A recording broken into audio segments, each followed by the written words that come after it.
நான் சின்ன வயசுல இருக்கும்போது சரி என் தாயை இழந்து அடிக்கடி ஹாஸ்டல் இருந்து கூட பிறந்தவர்களை மறந்து தனிப்பட்ட முறையிலே படிச்சுக்கிட்டே என் வாழ்க்கை ஓடிச்சு. சினிமாவில் அந்த இடைப்பட்ட காலத்தில் ரைஸ் மில்ல இருக்கும் பொழுதும் நான் தொழிலாளர்கள் அந்த தொழிலாளர்களுடைய தான் பழகிட்டேன். ஏன்னா நான் தனிமைப்பட்டு எனக்குள்ள அப்படி வந்துருச்சு வாழ்க்கை. அதுக்கப்புறம் சினிமாவில் வந்தாலும் பலவித எதிர்ப்புகளை சந்திச்சு வர்றதுக்குள்ளேயும் போதும் ஏன்னா மிகப்பெரிய கதாநாயகர்கள் மத்தியில் நான் போராடி வரணும். நிறம் ஒரு காரணம், அவங்களுக்கு பல கதாநாயகர்கள் நடிக்க மாட்டேங்கிற ஒரு காரணம், இதையெல்லாம் மீறி வரணும். அந்த நேரத்தில் ஈஸ்ட்மேன் கலர்,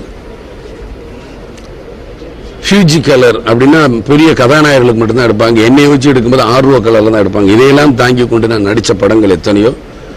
ஆனால் அந்த நேரத்தில் எனக்கு பெரிய கம்பெனி வரலையேங்கிற ஆதங்கங்கள் இருந்தது. அதுக்கப்புறம் அதை மறந்துட்டேன். பெரிய கம்பெனி வரும்போது வரட்டும், நம்மளோட படங்கள் வந்தா போது நடிப்போம் அப்படிங்கிற எண்ணங்கள்ல தான் நான் தொடர்ந்து போய்கிட்டு இருந்தேன். நான் சின்ன வயசுல இருக்கும்போது சரி என் தாயை இழந்து அடிக்கடி ஹாஸ்டல் இருந்து கூட பிறந்தவர்களை மறந்து தனிப்பட்ட முறையிலே படிச்சுக்கிட்டே என் வாழ்க்கை ஓடிச்சு. சினிமாவில் அந்த இடைப்பட்ட காலத்தில் ரைஸ் மில்ல இருக்கும் பொழுதும் நான் தொழிலாளர்கள் அந்த தொழிலாளர்களுடைய தான் பழகிட்டேன். ஏன்னா நான் தனிமைப்பட்டு எனக்குள்ள அப்படி வந்துருச்சு வாழ்க்கை. அதுக்கப்புறம் சினிமாவில் வந்தாலும் பலவித எதிர்ப்புகளை சந்திச்சு வர்றதுக்குள்ளேயும் போதும் ஏன்னா மிகப்பெரிய கதாநாயகர்கள் மத்தியில் நான் போராடி வரணும். நிறம் ஒரு காரணம், அவங்களுக்கு பல கதாநாயகர்கள் நடிக்க மாட்டேங்கிற ஒரு காரணம், இதையெல்லாம் மீறி வரணும். அந்த நேரத்தில் ஈஸ்ட்மேன் கலர்,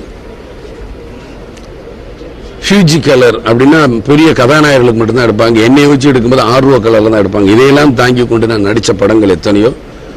ஆனால் அந்த நேரத்தில் எனக்கு பெரிய கம்பெனி வரலையேங்கிற ஆதங்கங்கள் இருந்தது. அதுக்கப்புறம் அதை மறந்துட்டேன். பெரிய கம்பெனி வரும்போது வரட்டும், நம்மளோட படங்கள் வந்தா போது நடிப்போம் அப்படிங்கிற எண்ணங்கள்ல தான் நான் தொடர்ந்து போய்கிட்டு